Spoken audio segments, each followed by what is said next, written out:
AI has transitioned computing from being compute bound to memory bound, making bandwidth, latency, and proximity more valuable than floating point operations, flops. In traditional systems, the processor was the constraint, but AI workloads, particularly inference, video generation, and autonomy, require massive amounts of high-speed data movement. This architectural shift means that a single memory access in 2025 can cost 173 times more energy than a single calculation. Consequently, the industry is redesigning entire systems around memory, turning it from a cheap component into a strategic power center. The demand for memory in AI inference is driven largely by the key value cache required to store conversation histories. A standard 128,000 token context window requires approximately 40 GB of memory per user just for the history, not the model weights themselves. As models move toward 1 million tokens, the memory requirement scales to a staggering 40 TB for 1 million concurrent users. This explosive growth in demand is structural rather than cyclical, as the very utility of AI models is now directly tied to available memory capacity. Video generation and autonomous vehicles further intensify this memory crunch. A 1-minute 1080p video generated by models like OpenAI's Sora can require 400 GB of working memory per concurrent session due to the complex 4-dimensional tensors involved. Similarly, Tesla's Hardware 4 utilizes 60 GB of on-device DRAM to process real-time sensor data, with fleets generating petabytes of data monthly for training. These heavy AI applications ensure that memory demand is no longer just about storage, but about the high bandwidth fetching of data. The supply side is unable to respond to this demand quickly due to a three-body problem of constraints: packaging, qualification, and fab construction. High bandwidth memory, HBM, is not a simple stick of RAM. It is a complex 3D stack of chips bonded directly to GPUs using specialized packaging like TSMC's CoWoS. Packaging lines are currently sold out more than 2 years in advance, and expanding this capacity takes 18 to 24 months of clean room construction and equipment installation. Beyond physical capacity, the industry is constrained by lengthy qualification timelines that range from 18 to 42 months for custom HBM features. Unlike standard DRAM, which can be swapped between suppliers in weeks, HBM involves a multi-year co-development process. Revenue showing up in 2027 is being locked in through qualification cycles occurring right now in 2025. Micron has already completed 100% of calendar 2026 HBM agreements on volume and price, effectively neutralizing the spot market volatility of the past. Building the actual fab capacity to produce these chips is a multi-year, multi-billion-dollar endeavor. A leading-edge DRAM fab requires an investment of $15 to $20 billion and takes 3 to 5 years from the initial decision to volume production. For instance, Micron's new Idaho fab, announced in 2024, will not reach volume production until 2028. This multi-year lag ensures that even if manufacturers wanted to flood the market with supply today, they physically could not do so for several years. A counterintuitive cannibalization effect further tightens supply. Manufacturing HBM consumes 3 times the wafer capacity of standard DDR5 memory.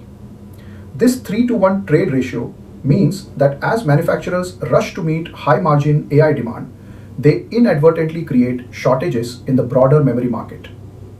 Even as total wafer capacity grows, the supply of standard memory for other applications is being squeezed. This dynamic breaks the traditional boom-bust playbook, where increased production eventually leads to oversupply. Geopolitics has also fractured the once global memory supply chain into regional silos. Following China's ban on Micron products in 2023 and US export controls, the market has balkanized into Western and Chinese spheres. For US government and defense customers, Micron now represents a secure supply category that commands a strategic premium. This geopolitical fragmentation reduces the effective global capacity by restricting cross-border supply, further supporting higher margins for Western producers. The industry is seeing the death of fungibility as memory becomes a custom designed platform component.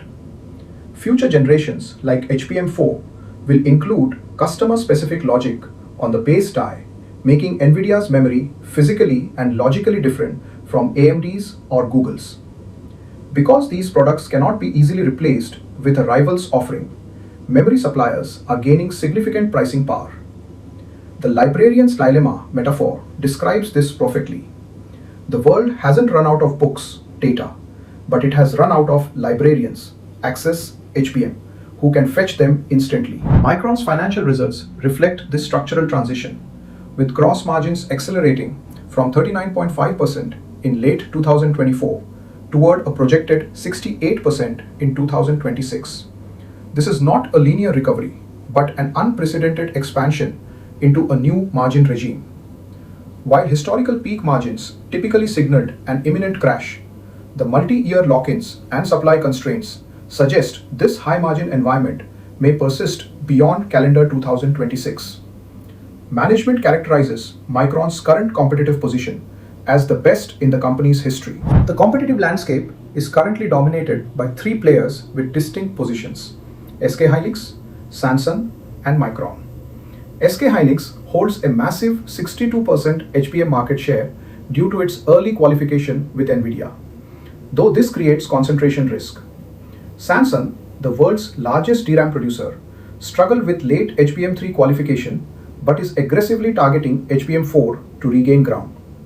Micron, while smaller, is diversifying across multiple customers like NVIDIA and AMD and leveraging its unique status as the only US-based manufacturer. The document outlines three potential future scenarios for the market: a bull case, a base case, and a bear case. The bull case sees memory becoming permanent infrastructure with 50 to 55% sustained margins, while the bear case assumes AI efficiency gains will eventually reduce memory intensity and return the market to cyclicality. Currently, the evidence of persistent bottlenecks makes the bear case less probable. Analysts are closely watching if LLM context windows continue to expand and if autonomous vehicle fleets scale as predicted. The valuation of Micron is also evolving as the market begins to price in the structural plateau rather than a cyclical peak. At a stock price of approximately $286, the forward PE ratio of 14x is higher than typical commodity peaks, suggesting investors are starting to recognize the durability of this shift. If the structural changes hold, fair value could potentially reach between $280 and $480 depending on EPS growth through 2029. In summary, the memory market has moved from a commodity business defined by books on a shelf to a high-value access business. The shift from compute-bound to memory-bound architectures, coupled with multi-year supply and geopolitical constraints, has permanently altered the industry's economics. As the librarians of the AI era, memory suppliers like Micron now control the most critical bottleneck in modern computing, granting them a level of power and profit potential that once seemed impossible. For 40 years, the memory industry operated as a brutal commodity market defined by interchangeability and vicious boom-bust cycles. Manufacturers like Intel famously exited the DRAM business in 1985 because memory had become a fungible product where low prices and oversupply frequently led to financial crises. As recently as 2023, the industry faced a near-death experience with Micron reporting record negative 9% gross margins. However, the emergence of AI has fundamentally broken this 40-year pattern by shifting the primary technical bottleneck from raw computing power to data access.